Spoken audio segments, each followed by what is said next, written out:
ahora sí, tengo el honor de presentarles a la persona que me acompaña hoy para la tertulia. Él es Marcos Urquiano, él es guardaparque. Marco no solamente ha protegido los ecosistemas de Bolivia, sino que ha compartido su conocimiento y su pasión logrando el Centro de Capacitación para Bomberos Voluntarios de Incendios Forestales, donde ha formado a más de 620 personas en prevención de incendios y ha liderado la plantación de más de 1.000 plántulas para la restauración de áreas afectadas. Recientemente, Marcos Luquiano enfrentó una situación que puso de manifiesto los desafíos que enfrentan quienes protegen al medio ambiente en Bolivia. El 31 de diciembre fue sorpresivamente destituido de su cargo como jefe de protección de la Reserva de la Biosfera Estación Biológica del Beni sin una justificación clara, y este hecho ocurrió luego de que realizara denuncias contra la minería ilegal y la caza furtiva en áreas protegidas. Bueno, Marcos, muchísimas gracias por concedernos tu tiempo y podemos iniciar esta tertulia. Bueno, primeramente, muchas gracias, Adriana, y creo que este es un espacio importante, como bien tú decías, ¿no? Para poder reflexionar ante todos sobre la problemática que nosotros como defensores de los derechos humanos en asuntos ambientales, en este caso guardaparques, afrontamos en este desafío. Creo que ya más que una función se ha convertido además en un principio de vida, en un reto, en un desafío que lo asumimos de manera diaria y con todos sus riesgos y consecuencias, ¿no? Porque cada vez observamos de que la defensa ambiental, no solamente en Bolivia, sino alrededor del mundo, se viene tornando más compleja desde los diferentes ángulos que se la pueda observar, en tanto, por ejemplo, la violencia que se ejerce en países de la región como Colombia o en lo que se puede ver en África. Creo que todavía difiere mucho de Bolivia, pero que en Bolivia también estamos yendo en una escalada bastante vertiginosa hacia lo que viene a ser la criminalización, ¿no? La judicialización de la defensa ambiental y principalmente del trabajo y el rol que cumplen no solamente guardaparques, sino también defensores, indígenas, líderes, lideresas a nivel de las comunidades y los pueblos indígenas que están vinculados a la defensa de los territorios indígenas. Entonces creo que eso es un primer contexto que yo quería dar.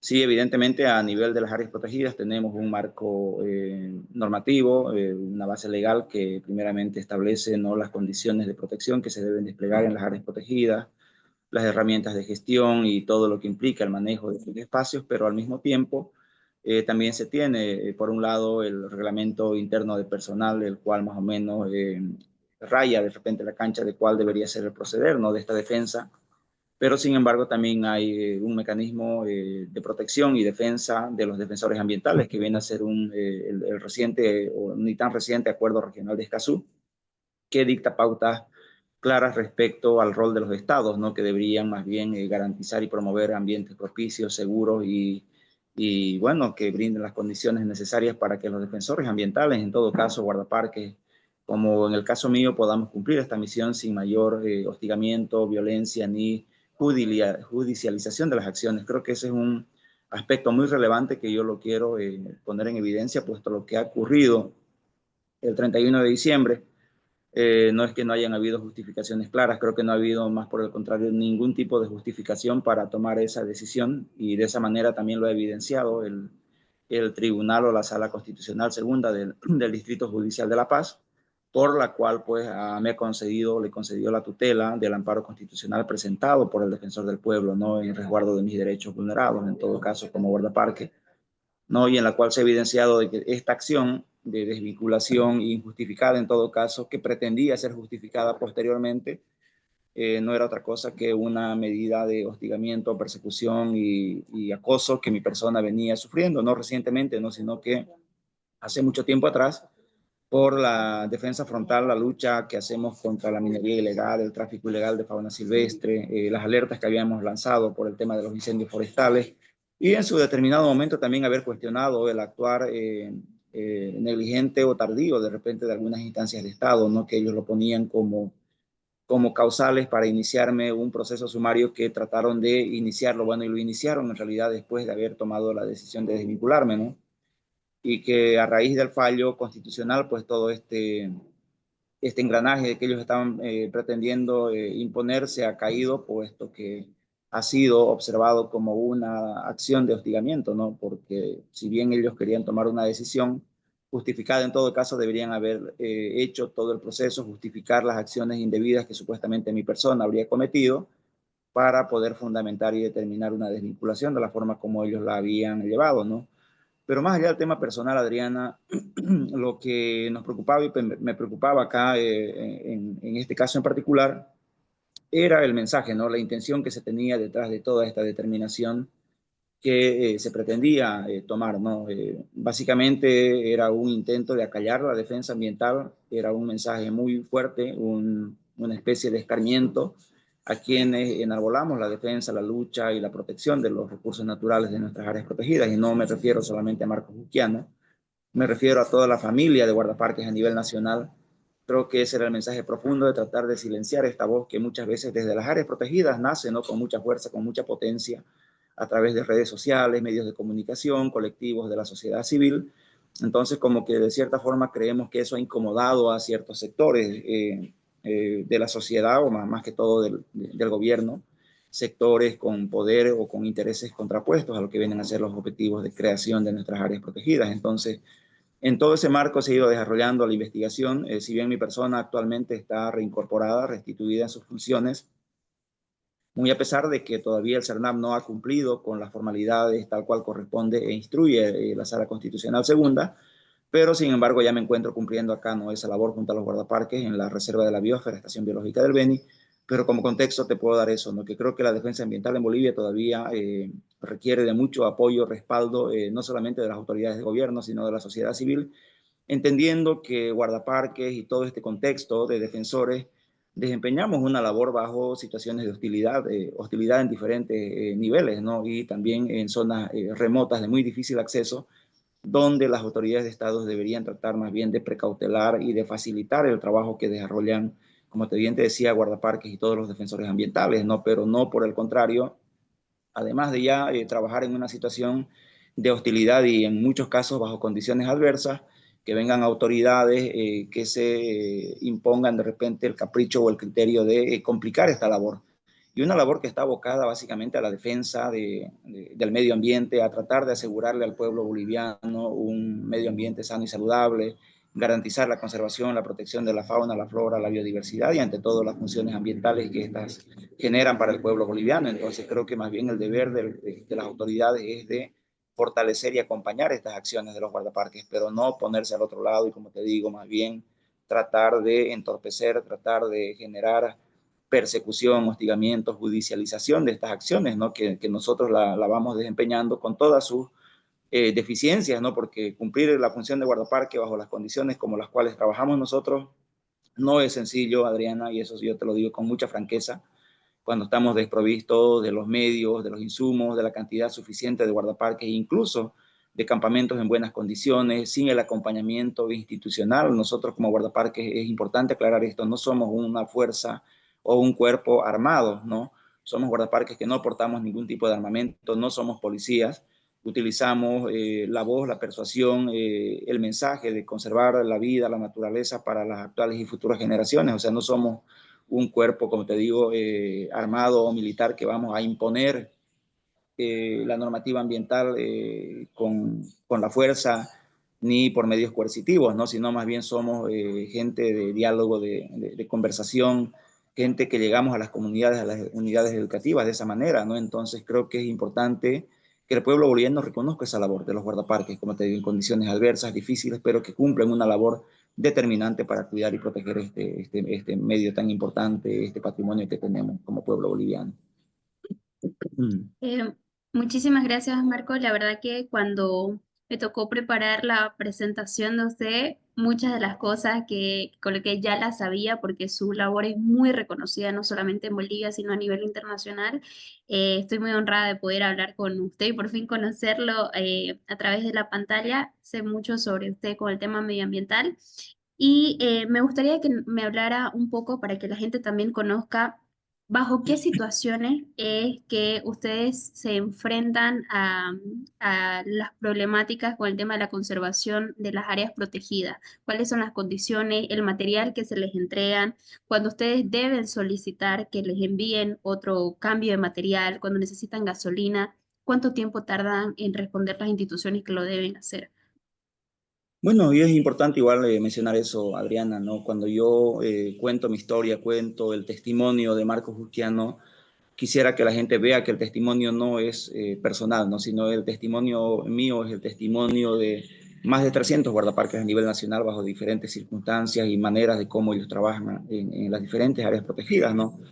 Y bueno, pues acá la forma como nosotros cumplimos y desempeñamos esta labor, lo decía bien, bajo situaciones adversas, ¿no? En zonas muy remotas, donde incluso si tienes el dinero, te resulta muy complejo poder comprar 100 litros de gasolina, por ejemplo, para un patrullaje largo, ¿no? Hay que hacer colas de días y horas, incluso dormir con el vehículo en los surtidores cuando se presenta esta escasez, que ya la venimos llevando, venimos arrastrando hace varios meses en Bolivia. Entonces, desde ahí es una complicación tremenda, es todo un desafío poder conseguir la cantidad suficiente de gasolina para poder desarrollar los patrullajes de largo aliento. Entonces, creo que en el proceso administrativo o el procedimiento administrativo dentro de la institución, el contar con el presupuesto que requieren los guardaparques o las áreas protegidas para funcionar es otro gran dilema, puesto que si bien nominalmente te asignan una cantidad X de recursos para gastos operativos, eso no es consecuente con la ejecución financiera o los desembolsos que ellos hacen a las áreas protegidas. Por ejemplo, puedes tener como ejemplo nada más 100.000 bolivianos para gastos operativos, pero de esos 100.000 bolivianos que debería ser para todo el año, cuando tú miras, digamos, hasta ahorita, por ejemplo, no nos han hecho un solo desembolso, ¿no? Entonces, desde enero hasta la fecha, no nos han desembolsado un solo centavo para gastos operativos. Entonces, la gente se preguntará cómo está operando, cómo es que está funcionando. Muchas veces los programas de apoyo a través de convenios que tienen las áreas protegidas con ONGs, con fundaciones, facilitan y permiten el funcionamiento, porque si no fuera eso, si solamente dependiéramos de los recursos del Estado, bueno, tristemente tendríamos que estar paralizados, sin poder mover un solo guardaparque, sin poder realizar ni un solo patrullaje, ¿no? Y eso solamente con referencia al tema de combustible. Y cuando tú haces los requerimientos, generalmente puede tardar, pues, entre, qué sé yo, un mes, a veces mes y medio, 2 meses, si con suerte te llegan a desembolsar, ¿no? Porque generalmente siempre hay observaciones o generalmente te dicen, sí hay presupuesto, pero no hay el efectivo, entonces te toma demasiado tiempo y también para el mantenimiento. O bien ya te desembolsan para la gasolina, pero ya los vehículos están en mal estado, o te desembolsan solamente para mantenimiento y no te desembolsan para gasolina. Entonces es como tener un avión, un ejemplo, que te den el combustible, pero el avión no funciona. Y tú pediste también para repuestos para mantenimiento, pero te dijeron, no, primero te vamos a desembolsar para la gasolina. ¿Tú qué haces solamente con la gasolina si tu avión o tu vehículo está en mal estado? No puedes hacer nada igual, ¿no? O las condiciones laborales de los guardaparques, como los campamentos, están en pésimas condiciones. Ahí tú tienes que decidir qué hacer, ¿no? Si tener un campamento que se te está cayendo prácticamente a pedazos sobre tu integridad o sobre la seguridad e integridad de los guardaparques, qué hacer para poder tapar todas esas debilidades que tenemos en las áreas protegidas. Es bien complejo. Muchas veces el guardaparque tiene que sacar de su bolsillo, ¿no? Para refaccionar su moto, para comprarse a veces la gasolina que necesita. Y mucho peor cuando hay situaciones de emergencia, ¿no? Cuando están los incendios forestales, por ejemplo. Ahorita que tenemos situaciones de inundaciones en algunas comunidades o ríos acá de la Amazonía, igualmente estamos tratando de buscar todo el apoyo de la sociedad civil, de las instituciones, ¿no? Para poder llevar algo de ayuda humanitaria a las comunidades. Entonces, por parte todavía del Estado es muy complejo, los procedimientos son muy burocráticos y la liquidez que tienen las áreas protegidas es otro gran problema que afronta el CERNAP en su conjunto, ¿no? Porque nosotros no queremos culparlo solamente al CERNAP, porque si bien se tiene un presupuesto para las áreas protegidas a nivel nacional, pues a nivel del Ministerio de Economía y Finanzas Públicas, ese presupuesto o ese recurso no llega de manera oportuna a la unidad central del CERNAP, o si llega, no llega de manera suficiente. Y cuando llega al CERNAP también el otro problema son los procedimientos para hasta hacer que esos recursos lleguen a cada área protegida, a cada campamento de los guardaparques. Entonces, esos son los problemas de fondo que nosotros tropezamos por un lado. Por el otro lado, tropezamos con el tema de la cantidad de guardaparques. Somos una cantidad súper reducida, algo de 300 y un poquito más en toda Bolivia para las 23 áreas protegidas que tienen gestión. Actualmente son 24, pero no tenemos esa cantidad suficiente de personal. Es más, hay temporadas en las cuales no abastecemos, por ejemplo, en la temporada de sequía, cuando se acumulan las amenazas o todas actúan al mismo tiempo. Tenemos incendios forestales, tenemos el tráfico o saqueo de los huevos de tortuga, tenemos, qué sé yo, la incursión de pescadores, de cazadores ilegales dentro de las áreas protegidas. Entonces, ¿qué haces? O combates incendios forestales o persigues cazadores o persigues a los traficantes, a los que están saqueando los nidos de tortuga en las orillas de los ríos. Entonces es realmente complicado trabajar bajo esas condiciones, pero el guardaparque viene haciendo ese trabajo dándose mil y una maneras de cómo abastecer, incluso en colaboración en algunos casos con algunas comunidades, con poblaciones, pero viene a ser una tarea muy, muy fuerte, muy pesada, ¿no? Que las autoridades de gobierno todavía no terminan de dimensionar. Nosotros sentimos que hay un descuido, hay un abandono sistemático a la importancia de proteger y cuidar nuestras áreas protegidas a nivel nacional, porque todavía para el boliviano o para las autoridades de gobierno, ellos creen de que solamente aquella actividad que te genera réditos económicos son las actividades que deberían tener prioridad en la atención, pero no aquellas actividades que te generan funciones ambientales claves para la vida, como el aire que respiramos, el agua que es tan clave para el consumo de los pueblos, de las comunidades y también de las funciones ambientales que generan estos espacios. Entonces, creo que todavía tenemos mucha ignorancia o un analfabetismo ambiental que yo le llamo galopante a nivel nacional. Y en el momento bueno, el gobierno o las instancias competentes pongan a cargo de estas instituciones gente que realmente sea empática con la importancia de cuidar nuestros bosques, nuestras selvas, nuestras áreas, va a haber una oportunidad de entender esta problemática y quién sabe, de poder buscar mejores mecanismos de cómo garantizar y atender de manera más oportuna estas necesidades de los guardaparques. Muy además de ello, el punto de, por ejemplo, de no tener los suficientes gastos operativos, de no tener el acompañamiento del Estado, el guardaparque todavía no es bien, no diríamos bien pagado. El salario que recibe, si bien no es malo, pero consideramos que tampoco es justo, pero todavía tenemos más del 60% de los guardaparques en condiciones de eventualidad, que es una de las grandes peleas y luchas que nosotros venimos llevando adelante. ¿Y por qué mencionamos esto? No mencionamos porque básicamente estos contratos eventuales se convierten en mecanismos de represalia y de acoso a guardaparques, ¿no? Vulneraciones de derechos laborales, por ejemplo, el contrato del 2025 han eliminado en el contrato de esta gestión el derecho al subsidio de lactancia, es decir, ya no están atentando solamente contra el guardaparque, ¿no? Sino también contra su familia, contra sus hijos que merecen recibir este beneficio de la lactancia, por ejemplo, y nos preocupa de sobremanera porque una vez más es el Estado que se está constituyendo a través de estos contratos en el principal vulnerador de los derechos, que cuando debería ser más bien el garante, ¿no? De que se atienda no solamente a los guardaparques, sino a todos los trabajadores a nivel nacional bajo estas condiciones, pero se dan maneras de generar normativas y creer de que porque a alguien se le ocurrió escribir una norma que restringe estos derechos a los guardaparques ya es legal. Puede ser legal, pero no es legítima, tampoco es justa.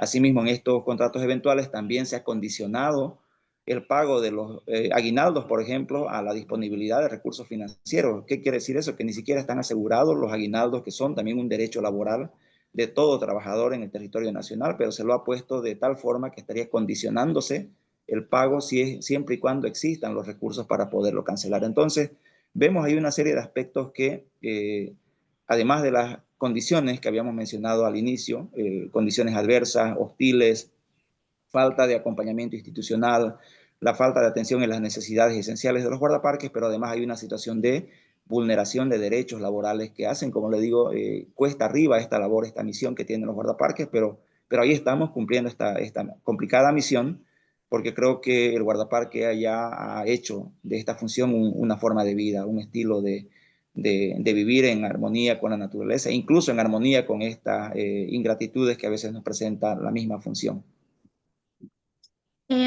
Por si acaso tiene alguna investigación o cifra de cuántos guardaparques deberían ser para cubrir la cantidad de hectáreas de áreas protegidas que tenemos. Mire, cada área protegida tiene un plan estratégico de protección donde han determinado la cantidad.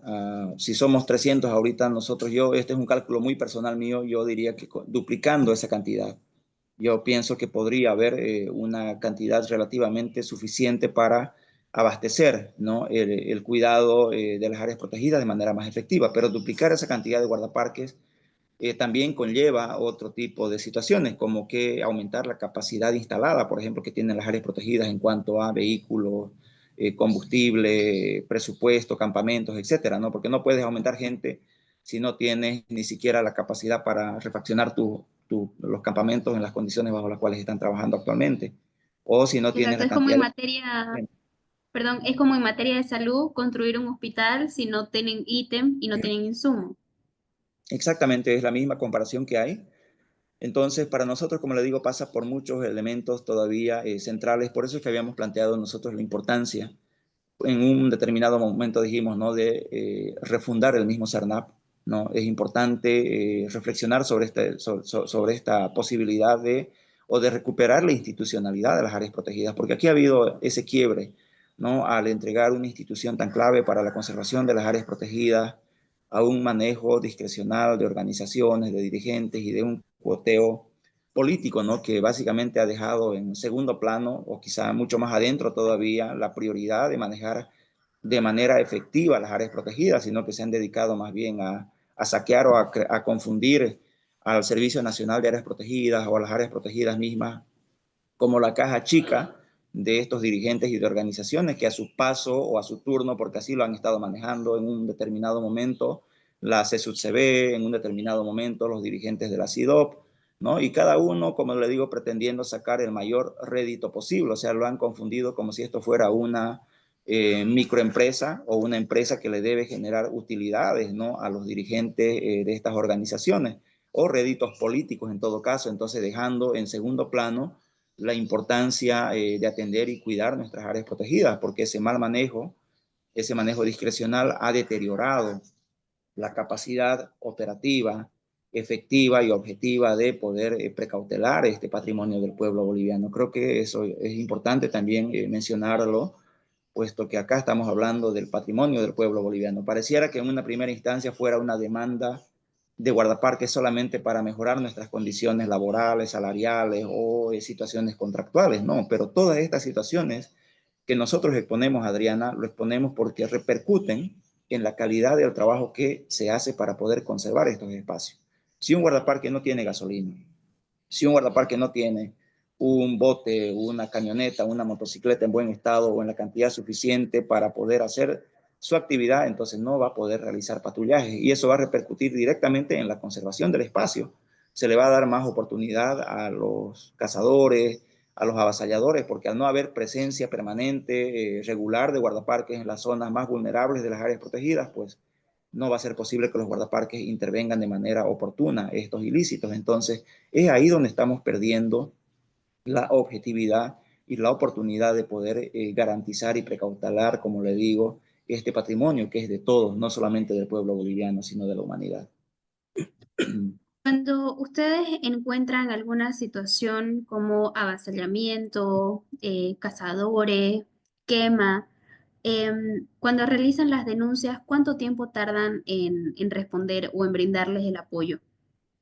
Bueno, lo que pasa es que el guardaparque, cuando encuentra un ilícito, debe actuar, debe proceder, iniciar un proceso administrativo sancionador. En el caso, por ejemplo, de un avasallamiento, cuando nosotros encontramos, ¿no?, gente realizando actividades no autorizadas dentro de áreas protegidas, tenemos un régimen sancionador que está establecido en el Reglamento General de Áreas Protegidas, bajo la cual procedemos. Se inicia con el levantamiento de un acta circunstanciada. Si hay medios, herramientas, mecanismos, maquinarias, se hace el acta de secuestro preventivo, ¿no? Y se desarrolla todo un proceso que puede tomar un mes o más de repente en llegar a la instancia de resolución final de ese proceso, ¿no?, cumpliendo determinados plazos, dependiendo las distancias también, porque ese es otro factor que hay que considerar en el marco de la ley del procedimiento administrativo, pero nosotros basamos nuestras acciones en el Reglamento General de Áreas Protegidas. Entonces, lo que aquí ocurre es que el guardaparque tiene todas esas capacidades de ejercer ese control. Pero lo que muchas veces sucede es de que cuando nosotros encontramos infractores, por ejemplo, me ha tocado en algún área protegida, no en la que estoy actualmente, por ejemplo, en el Madidi, iniciar procesos administrativos contra los mineros. Ni bien el minero se ve en esa situación de proceso administrativo, se comunica, ¿no? No sabemos con quiénes, pero comienzan a llegarte cuestionamientos desde instancias que ni siquiera nosotros conocemos, ¿no? Diputados, senadores que cuestionan o tratan de incidir en la dirección ejecutiva, o a veces los mismos superiores te comienzan a persuadir para que no se lleve adelante esa acción o simplemente no se concluya el proceso tal cual corresponda. Hace un año y más hemos tenido acá un proceso, por ejemplo, por avasallamiento, ¿no? Hemos iniciado el proceso y a las pocas semanas hemos tenido ya cartas de denuncia de parte de un diputado, por ejemplo, que cuestionaba al Servicio Nacional de Áreas Protegidas y a través de ellos nos pedían informes a nosotros de por qué estábamos actuando de esa manera. Entonces, un gran problema es ese, ¿no? De que las autoridades nacionales realmente no coadyuvan en este trabajo, o ciertos sectores que tienen presencia política en la Cámara de Senadores, en la Cámara de Diputados, o que tienen esa capacidad de influir políticamente, socialmente. Unos utilizan la influencia política, otros utilizan la fuerza social, ¿no? Se respaldan detrás de las comunidades y provocan que la gente te bloquee, te rechace, te ponga trancas o trate de agredirte en todo caso. Entonces, es bien compleja esa figura, no poder definir o determinar en cuánto tiempo nosotros recibimos el apoyo. Y cuando pedimos el apoyo, informamos, tampoco llega, ¿no? Entonces te dicen, bueno, vamos a analizar, vamos a reunirnos y todo termina al final en mesas técnicas, en reuniones, en informes que van, informes que vienen y al final no se logra frenar con oportunidad estos problemas que están impactando de manera directa en los ecosistemas, en las áreas protegidas o incluso en poder poner un alto definitivo a esas actividades que son completamente ilegales, ¿no? Tal cual es el ejemplo del Madidi. Hace ya van a ser 4 años que hemos denunciado la arremetida de la minería ilegal, pero hasta el momento no se ha hecho, o se ha hecho muy poco. Los procesos administrativos que han hecho los guardaparques allá, por ejemplo, no han sido suficientes para frenar la actividad minera, ¿no? Hay un plan de intervención a la minería ilegal en el Parque Nacional Madidi desde hace un año aproximadamente, pero que hasta el momento no se lo ha logrado implementar, ¿no? Y así en cada área protegida, el tema de los incendios forestales, igual es por eso que vemos que año tras año, en lugar de prevenir y reducir la incidencia de focos de calor o de incendios forestales, vemos que año tras año se va haciendo más complejo, más incluso difícil poder prevenir o precautelar este tipo de eventos dentro de las áreas protegidas, principalmente allá en la Chiquitanía, ¿no? En el Pantanal boliviano, en el Nuelquén Mercado y también acá en la Amazonía. Entonces, y eso es precisamente porque vemos que las autoridades reciben los informes, reciben las peticiones de apoyo, de auxilio, y es lo que ha pasado en los incendios forestales. Se ha alertado en el mes de junio, el 22 de junio, pero cuando ha llegado el apoyo para los incendios forestales en San Matías ha sido en el mes de agosto, a mediados del mes de agosto. Entonces, ese es el gran problema que nosotros tenemos. Y cuando hablamos de incendios forestales, no estamos hablando pues de un incendio de 1 hectárea, no estamos hablando de una fogata, como a veces ellos creen, no, pero es un pequeño foco de calor, vayan y apaguen. O sea, como si verdaderamente fuera una pequeña fogatita donde tú vas a ir con tu baldecito, tu manguerita, lo apagas y ya vuelves a tu campamento. Estamos hablando de incendios de magnitud, ¿no? Que ahora con el tema del cambio climático, el calentamiento global, se torna muy, muy complejo y riesgoso poder intervenir. Y hasta que intervengan las Fuerzas Armadas, hasta que los municipios, en todo caso, se declaren en emergencia o puedan pedir la intervención, por ejemplo, de la gobernación o peor todavía del nivel central, pues pasa mucho tiempo, porque cada instancia de gobierno tiene sus propios procedimientos, sus propios niveles de burocracia que hacen que la ayuda efectiva llegue pues con meses de retraso y es ahí donde estamos tropezando con los incendios tan voraces que hemos vivido, el impacto a la salud de los pueblos, no solamente de las comunidades, sino de todo el pueblo boliviano, a los ecosistemas, es prácticamente irreversible. Entonces creo que en Bolivia tenemos que darnos la oportunidad de revisar esos mecanismos, ¿no? Porque no puede ser que la ley esté por encima, o cuando la ley es buena, pues está bien, hay que aplicarla, pero si vemos que ciertos procedimientos normativos más bien dificultan la atención oportuna de los desastres, de los incendios, de cualquier situación que pueda precautelar la integridad de estos territorios, de las áreas protegidas, sería importante incluso revisarlas, ¿no? Con eso no estoy haciendo una apología del delito, simplemente estoy analizando que sería importante revisar y optimizar, acortar esos plazos, ¿no? O darles otros mecanismos a los municipios, a las gobernaciones o al mismo gobierno para que puedan apoyar de manera más oportuna a los guardaparques. Exacto, en tema medioambiental es muy importante el tema de los plazos, como bien usted mencionaba, el año pasado, recuerdo que desde el principio de año ya habían esas alertas de que iba a ser un año bastante complicado si no se tomaban las medidas necesarias para prevención, porque las lluvias se habían retrasado, la sequía que se venía avecinando, entonces solicitando esas medidas de prevención y luego en junio, cuando soltaron las primeras alarmas, bueno, el apoyo por parte de quienes debían responder llegó en agosto, como usted bien mencionaba. Ahora quería preguntarle lo siguiente. Em, el año pasado, al igual que en el 2019, hubieron denuncias por parte de bomberos voluntarios que dijeron de que en algunas ocasiones cuando ellos encontraban a personas quemando o ingresaban a ciertas zonas que tenían presencia de personas que estaban dedicándose a algo ilícito, recibían amenazas contra su integridad o contra su vida.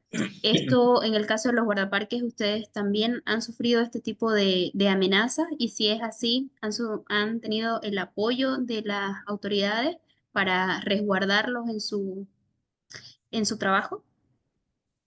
En lo personal, acá todavía no. Hemos hecho un trabajo más de prevención con los vecinos, los colindantes ganaderos, pero hay algo importante, Adriana, que también hay que mencionarlo. Por ejemplo, no es solamente un problema normativo, un problema de burocracia estatal y de falta de voluntad de las autoridades, que es el principal problema desde mi punto de vista, sin duda, ¿no?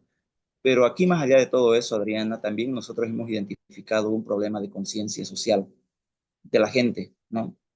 Y pueden ser indígenas, pueden ser comunidades campesinas, pueden ser ganaderos, pueden ser agricultores, qué sé yo, cualquier sector de la sociedad, hemos identificado ese problema de conciencia, porque la gente viendo que el nivel, las altas temperaturas, la sequía y todas las condiciones ambientales son completamente adversas, incluso existiendo una norma que dictaba una pausa ambiental, por ejemplo, en todo el territorio nacional, la gente es muy inconsciente, sinceramente prendía fuego, seguía quemando, incluso hemos observado en esta región del Beni que durante el tema de la pausa ambiental han incrementado las quemas, ¿no? Entonces, nos costaba entender a nosotros, ¿no? ¿Por qué actuaban de esa forma? Incluso en lugares donde nosotros habíamos hecho las líneas de defensa con anticipación, estábamos haciendo el monitoreo permanente, apagábamos los focos de calor que rodeaban las zonas de amortiguamiento externo de acá del área protegida, tratando de desplegar todas las acciones posibles, porque solamente somos 8 guardaparques, 9 conmigo. Terminábamos de controlar, liquidar un sector, pero veíamos que al día siguiente le prendía fuego la gente al otro lado, ¿no? Incluso dentro de la misma zona reservada, en todo caso en estas zonas de amortiguamiento externo donde estaban establecidas las líneas de defensa, dentro de las líneas, la gente entraba y prendía fuego.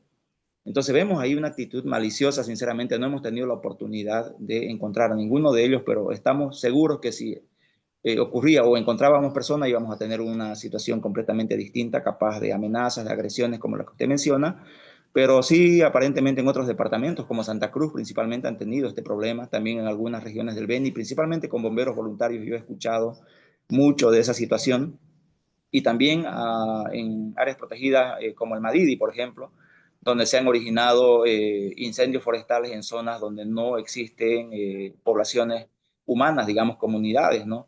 Entonces, te preguntas ahí, entonces, ¿quién prende fuego? Atribuir a la naturaleza es apenas un mínimo porcentaje del 100% que pueda ocurrir en estas condiciones, pero frecuentemente se van generando este tipo de incidencias que tú no terminas de entender, pero nuevamente reitero, donde la conciencia humana de las comunidades, de toda la gente, es importante para coadyuvar, ¿no?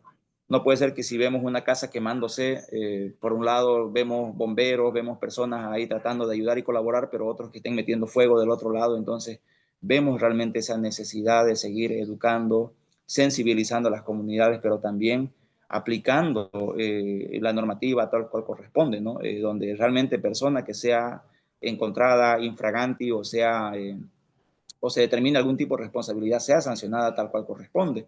Pero tristemente vemos ahí que alguna normativa específica en Bolivia para el tema de quemas todavía sigue siendo muy flexible, sigue siendo muy permisiva con este tipo de personas o incidencias que han ocurrido, y vemos sectores que todavía sobre eso tratan de repente de ponerse al otro lado, ¿no? Como un proyecto de ley que hace poco acabo de enterarme, que busca, por ejemplo, ¿no?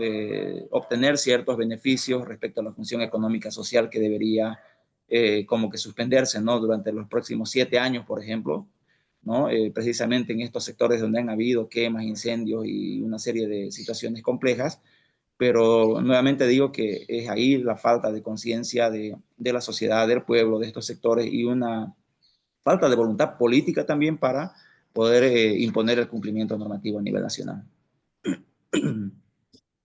Con respecto a las problemáticas que nos mencionabas, Marcos, sobre la caza ilegal, los incendios, los elementos, ¿cuál crees que es la problemática más grave hoy en día y que es la que más está afectando las áreas protegidas? Mira, es que son diferentes, ¿no? Cada área protegida está ubicada en diferentes pisos ecológicos o ecorregiones, podemos llamarlas. Por ejemplo, el tema de cacería, ¿no?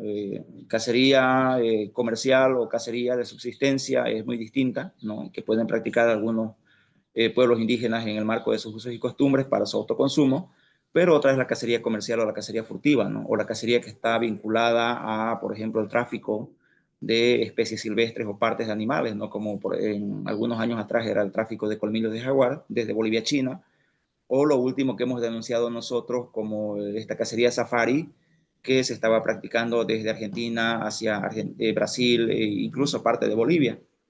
Entonces, hay ciertas áreas que están impactadas por la cacería, principalmente esta región de la Amazonía boliviana, donde tiene tristemente pues actividades de cacería, si bien son de autoconsumo, que mucha gente la llama en el marco de sus usos y costumbres, pero vemos que hay un hilo muy delgado entre ese autoconsumo o uso tradicional y la cacería comercial o el tráfico, ¿no? Porque por lo general siempre terminan, en muchos de los casos, siendo comercializadas las partes de los animales, la carne de monte. Hay restaurantes que te promueven todavía, ¿no? La venta, la comercialización de comida en base a carne del monte, por ejemplo, en el Beni hay mucho de eso todavía, ¿no? Entonces ahí falta mucho control a nivel de los municipios, de las gobernaciones, o áreas protegidas como el Madidi, por ejemplo, donde sí tienes un problema muy fuerte de la minería. En esos sectores no hay la cacería, o sea, en la parte donde está ocurriendo la minería en este momento, que son las cabeceras del río Tuichi, hay muy poca cacería de fauna silvestre, pero sí vemos una actividad minera completamente descontrolada. O por el otro lado, por el sector de la Chiquitanía, el Pantanal boliviano, el Otuqui, el San Matías o el Nuelques Mercado, vemos el gran impacto de los incendios forestales donde también se ha podido identificar que algunos actores o cazadores están rondando estos espacios, aprovechando que los animales están huyendo para poderlos cazar. Entonces, como te digo, no podemos decir cuál es la que más afecta, ¿no? Todo está afectando así como que en bloque, ¿no? Pero sin duda, los incendios forestales que están ocurriendo para mí viene a ser un gran problema porque están ya, además de la reducción, de la pérdida del hábitat que tienen las especies, los incendios forestales están viniendo a liquidar lo poco que queda todavía en estos espacios, ¿no? Entonces la fauna silvestre ya no tiene los lugares donde pueda alimentarse, ni los grandes felinos o los grandes mamíferos donde puedan proveerse de los alimentos naturales del bosque, ¿no? Entonces se ven obligados a migrar o a ser víctimas de la cacería de repente, porque ellos en busca de agua, en busca de alimentos, están tratando de salir de sus espacios naturales y entrando muchas veces en conflictos con comunidades. Entonces, es un tema súper complicado, te digo, la contaminación minera por el tema del mercurio o los sedimentos en suspensión por el gran movimiento de tierra que hacen sobre los ríos también es otro gran problema, ¿no? Que está afectando a las comunidades indígenas vulnerables como los pueblos de Cejas, Tacanas, que están principalmente en el norte de La Paz y en el departamento, en una parte del departamento del Beni. Entonces, vemos que todo este gran problema, como te digo, se asocia, ¿no? No actúa de manera independiente, todo está interconectado y lo triste es que está actuando en un sentido de bloque desde nuestro punto de vista, que no está recibiendo la atención necesaria, que se está rebasando la capacidad de control de guardaparques, pero donde las otras instancias de Estado, hablamos, ABT por un lado en temas de tala de bosques, por ejemplo, o el INRE en temas de avasallamiento, no están ejerciendo o tal vez no tienen la capacidad operativa ¿no? instalada para poder coadyuvar o ejercer su trabajo tal cual corresponde. O también las Fuerzas Armadas que deberían coadyuvar en este monitoreo, en este control ya de manera preventiva, tampoco, entonces solamente se está dejando a los guardaparques, en algunos casos las comunidades para poder frenar esta problemática, pero no estamos siendo tampoco lo suficientemente efectivos, ni tenemos las condiciones necesarias para poder frenar esta arremetida. Por eso te digo, aquí se necesita mucho de la voluntad del Estado para fortalecer la capacidad de gestión, de manejo integral de las áreas protegidas a nivel nacional. Muchísimas gracias, Marco. Quería hacerte una última consulta. De parte de grupos de activistas y de la sociedad civil, hay muchas solicitudes con respecto a la transparencia en el manejo de datos, ya sea de datos cuando estamos en incendios forestales, los focos de calor, las hectáreas quemadas, tardan semanas y semanas en salir los datos. Lo mismo en las zonas que están siendo avasalladas. ¿Ustedes también tienen el mismo problema para acceder a la información? Evidentemente sí, ¿no? Hay un sistema, el SIMB, que nosotros en un determinado momento habíamos recomendado ajustar el sistema, porque, por ejemplo, el SIMB, que es el Sistema Integral de Monitoreo de Bosques, a nivel nacional, el año pasado recuerdo que no detectaba algunos focos de calor transfronterizos, ¿no? Que venían del lado brasilero, principalmente en los incendios que ocurrieron en el Parque Nacional Otuquis, ¿no? En el mes de junio, si no me equivoco, ¿no? Entonces, no estaban siendo muy efectivos en esta detección y también en lo que estaba ocurriendo en San Matías. Entonces, el tener un sistema integrado, bien ajustado, optimizado, creo que es uno de los primeros problemas en los cuales nosotros hemos tropezado, ¿no? Y bueno, creo que hasta el momento no se tienen o los reportes han sido muy subjetivos, ¿no? Y me refiero a que para determinar la cantidad exacta de la superficie afectada, pues hay que esperar tener la cicatriz completa, ¿no? Creo que ese es un parámetro técnico también que es muy válido, pero el problema son los tiempos, ¿no? En cuánto tiempo podemos realmente determinar la superficie total afectada a nivel nacional y cómo podemos además filtrar la información. Es decir, no es solamente mencionar de que se han quemado, por decirte, 14 millones de hectáreas, sino también poder filtrar de manera bien, ¿qué te digo?, precisa y objetiva cuánta de esa quema ha sido en bosques, cuánto ha ocurrido en sabanas naturales, cuántas han sido en pasturas, no sé, digamos, cultivadas que hacen los ganaderos. Y esto, con esto no quiero decir absolutamente nada, solamente para saber cuánto exactamente se está afectando en términos ambientales, porque hay actividades productivas todavía a nivel nacional que dependen de la quema. O sea, no podemos negarlo. Es un gran problema todavía, pero que el acceso a la información está siendo muy complejo y además muy subjetivo, ¿no? Que lleva a la interpretación, a diferentes tipos de interpretaciones que para una instancia de Estado, para una autoridad, tiene una determinada forma de interpretar los datos, para otro sector de la sociedad lo mismo, entonces al final quien termina confundido o por último sin acceder a esa información de manera objetiva es el pueblo, ¿no? Entonces ahí salen versiones que fueron 14 millones o fueron 12 millones, 10 millones, otros hablan de 6 millones, otros de 4 millones, entonces al final como que no sabes, ¿no? Cuál es la información oficial del Estado, por un lado, y lo triste, como te digo, es el efecto, ¿no? De confusión que se lleva a la gente en decir, bueno, ¿qué voy a decir? Porque nosotros como servidores públicos incluso es más complejo, ¿no? Para cuando nos preguntan, ¿y cuánto fue la superficie afectada a nivel nacional? Si nos vamos a los datos arrojados por la Fundación Tierra, por ejemplo, nosotros no podemos referirnos a esos datos como información oficial por los diferentes aspectos normativos que tenemos, ¿no? Pero la reconocemos como una información válida, referente. Bueno, Fundación Tierra habla de aproximadamente 14 millones, si no me equivoco, no me recuerdo muy bien, pero a nivel todavía de los organismos de Estado no se tiene claramente establecido cuánto ha sido la superficie total afectada por temas de incendios, ¿no? Y referirnos, por eso te digo, con claridad y decir, bueno, esta es la superficie afectada en Bolivia, para nosotros como funcionarios es bien delicado porque tienes que a veces acudir a fuentes que son muy confiables, para mí desde mi punto de vista muy personal, como los datos de Fundación Tierra, pero que no son considerados como datos oficiales, ¿no? O los datos oficiales tampoco están muy disponibles o accesibles a la población. Si para mí como funcionario es difícil, a veces pienso cómo más complicado será para un ciudadano común acceder a esos datos, ¿no? Entonces creo que es importante que también reflexionemos en esos niveles donde la gente pueda realmente acceder a esta información sin ningún, de repente, obstáculo y tener la información precisa, objetiva para tomar las decisiones y ojalá que a futuro se puedan de repente reducir o minimizar la incidencia de los incendios forestales y sus impactos. Quería hacerle una consulta sobre un caso de dos guardaparques que fueron despedidos casi en la misma fecha en la que usted fue despedido. Ellos también habían realizado denuncias sobre presencia de minería ilegal en áreas protegidas. ¿Sabe si estos guardaparques fueron restituidos a su cargo?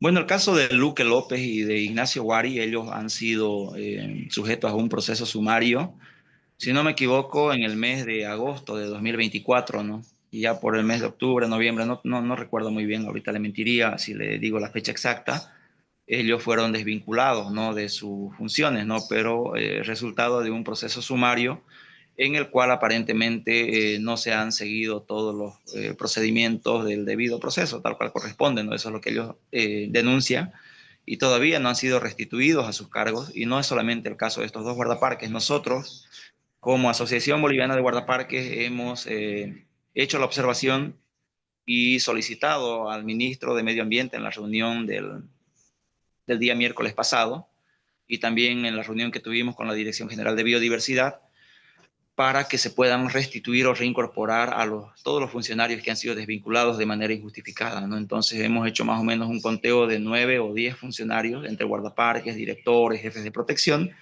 que han sido víctimas de este tipo de vulneración, ¿no? Porque para nosotros, desde nuestro punto de vista, son vulneraciones que se cometen o, en todo caso, se debería tratar de hacer un análisis puntual, caso por caso, para ver si realmente alguna de las destituciones, renuncias forzadas que han habido ameritan quizá haber llegado a esa medida de desvincular un guardaparque, porque nosotros no estamos acá defendiendo a ciegas al personal. Sabemos que pueden haber faltas, pueden haber errores y que siendo guardaparque es muy fácil cometerlas, le digo con absoluta franqueza, Adriana, no porque nosotros querramos o estemos del lado de actividades ilícitas, sino por las mismas condiciones bajo las cuales trabaja el guardaparque, ¿no? De no tener apoyo de la policía, de las Fuerzas Armadas, no tener un abogado, no ser un cuerpo policial armado para poder imponer el cumplimiento de las normas y evitar el ingreso de actividades ilícitas, ya te pone en una situación de vulnerabilidad, ¿no? Donde muchas veces tú tienes que incluso para poder resguardar tu integridad física, tu vida en todo caso, tener que acudir a un mecanismo de sobrevivencia frente a esas situaciones de amenaza que estás afrontando para salir íntegro, ¿no? Entonces, pero que muchas veces no son entendidas por parte de las autoridades. Por eso le digo que desde el punto de vista de la BOLAC, nosotros hemos sido bien cautos en poder solicitar primeramente esa información, que se haga un análisis caso por caso, pero solicitar a las autoridades competentes que en los casos que correspondan se pueda proceder a las restituciones respectivas del personal, ¿no? Que ha sido desvinculado. Bueno, muchísimas gracias, Marcos, por habernos brindado este tiempo para aprender sobre el trabajo que realizan los guardaparques en las áreas protegidas. Eh, Eso sería todo por la tertulia de hoy. ¿Le gustaría agregar algo más para cerrar? Nada, Adriana, solamente agradecerle a usted y bueno, a todos quienes de repente han estado siguiendo este espacio, pedirles mil disculpas por el retraso. Y bueno, nada más, ojalá que sigamos conectados de esta manera, ojalá que, así como usted, también otros medios se puedan interesar más del trabajo que hacen los guardaparques. A veces creemos que de la problemática, de todas las situaciones ingratas o injustas que hayan podido ocurrir, también surgen estas oportunidades de poner en la palestra pública, ¿no? Temas que muy pocas veces se los visualiza a nivel nacional, el tema guardaparques, el tema áreas protegidas, a veces estamos más concentrados en la política o en la farándula, en los carnavales o en las mises. Entonces creo que es importante que la sociedad civil dimensione la importancia de este problema, de la situación, como le digo, de nuestras áreas protegidas, de la situación de sus defensores, de los territorios indígenas, bajo qué condiciones están nuestras comunidades vulnerables dentro de estas áreas protegidas, qué planes, qué programas, qué proyectos. Es importante que el mismo Estado en sus diferentes niveles pueda priorizar para mejorar la calidad de vida de la gente. También es clave debatirlo, analizarlo y poderlo de repente enfocar para que en algún momento las autoridades competentes puedan tomar las decisiones y ojalá de repente acompañar este esfuerzo en conjunto que deberíamos llevar todos, ¿no? Para conservar nuestras áreas protegidas. Muchas gracias.